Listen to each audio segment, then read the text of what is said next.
बिहार के उप मुख्यमंत्री सम्राट चौधरी क्या अब बिहार के मुख्यमंत्री बनने जा रहे हैं? क्या स्मृति यात्रा में नीतीश कुमार का सम्राट चौधरी के कंधों पर हाथ रखना और जनता का अभिवादन करना क्या ये बताता है कि वाकई अब सम्राट चौधरी तैयार हो चुके हैं? क्या बीजेपी ने सम्राट चौधरी को ही आगे किया था और नीतीश कुमार की स्मृति यात्रा में यही तय करना था कि नीतीश कुमार अब अपनी कमान सम्राट चौधरी को सौंपने जा रहे हैं? जहां नीतीश कुमार ने अपनी यात्रा में एक बड़ा संकेत दिया, तो वहीं दूसरी तरफ चिराग पासवान से लेकर जीतन राम मांझी का ये कहना है कि एनडीए की बैठक में तय होगा मुख्यमंत्री, हम एनडीए के साथ हैं। वहीं जीतन राम मांझी का ये कहना है कि नीतीश कुमार जिसे कहेंगे उसे मुख्यमंत्री बनाया जाएगा।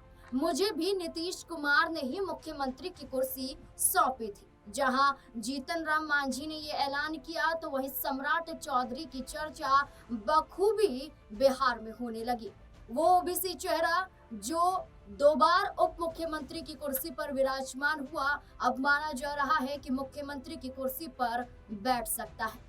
जब सम्राट चौधरी की चर्चा हो ही रही है, तो ये चर्चा भी कर लेते हैं कि आखिरकार सम्राट चौधरी कहां से हैं, उनकी पत्नी कौन है, कितने बच्चे हैं, कितनी संपत्ति उनके पास है, कितनी शिक्षा हासिल की है। तो एक रिपोर्ट में देखिए जिसमें तमाम चीजों का जिक्र किया जा रहा है। सम्राट चौधरी का जन्म 16 नवंबर 1968 को बिहार के मुंगेर जिले के तारापुर ब्लॉक के लखनपुर गांव में हुआ, जिन्हें उनके उपनाम राकेश कुमार से भी जाना जाता है।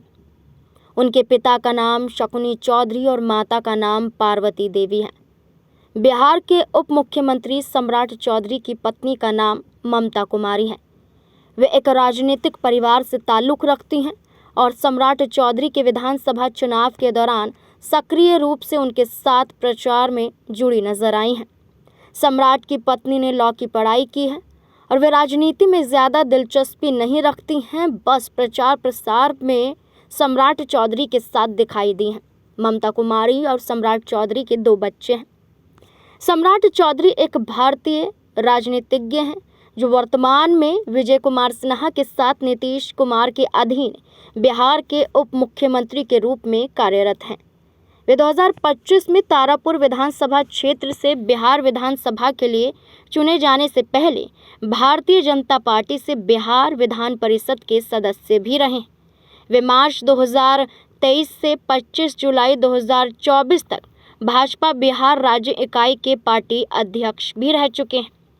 सम्राट चौधरी ने मदुरै कामराज विश्वविद्यालय से उच्च शिक्षा प्राप्त की है। उनकी सर्वोच्च योग्यता के रूप में डॉक्टरेट की उपाधि दर्ज है। हालांकि उनकी मैट्रिक परीक्षा और डॉक्टरेट की उपाधि की प्रामाणिकता को लेकर सार्वजनिक तौर पर आरोप भी लगाए गए थे। दावा ये है कि 2010 के चुनाव में दिए गए उनके शपथ पत्र में उन्हें 5वीं से 7वीं कक्षा तक उत्तीर्ण बताया गया था, लेकिन अब इस विवाद के बावजूद भी सम्राट चौधरी चुनाव में उतरते हैं और ये आरोप उनसे हट जाते हैं और सम्राट चौधरी चुनाव जीत जाते हैं। वहीं उनकी संपत्ति की बात करें तो आयकर विभाग को दी गई जानकारी के अनुसार सम्राट चौधरी के पास 17,91,420 रुपये और उनकी पत्नी के पास 12,73,160 रुपये हैं। उनके पास नकद 1,35,000 रुपये और पत्नी के पास 35,000 रुपये हैं। सम्राट के 2 बैंक खातों में 13,27,000 रुपये और पत्नी के खाते में 6,76,000 रुपये जमा है। उनके पास 7 लाख रुपये कीमत की एक बोलेरो गाड़ी है। सम्राट चौधरी और उनकी पत्नी दोनों के पास 200-200 ग्राम सोने के जेवरात हैं। वे हथियारों के भी शौकीन हैं। उनके नाम पर 4 लाख रुपए की एक एनपी बोर राइफल और 2 लाख रुपए की एक रिवॉल्वर दर्ज है।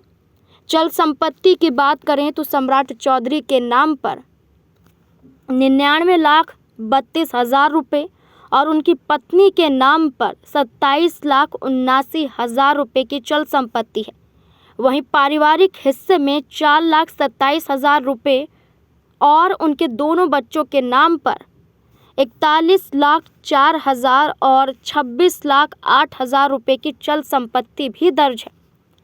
उप मुख्यमंत्री सम्राट चौधरी के पास 8,28,00,000 रुपये की अचल संपत्ति है, जबकि उनकी पत्नी के नाम 1,08,00,000 रुपये की अचल संपत्ति दर्ज है। एक राजनीतिक परिवार से ताल्लुक रखने वाले सम्राट चौधरी क्या अब वाकई बिहार के मुख्यमंत्री बन पाएंगे? और क्या नीतीश कुमार ने ये फैसला अपनी मर्जी से लिया है या भारतीय जनता पार्टी नीतीश कुमार पर ये फैसला थोप रही है? अब तो ये आने वाले समय में देखना होगा।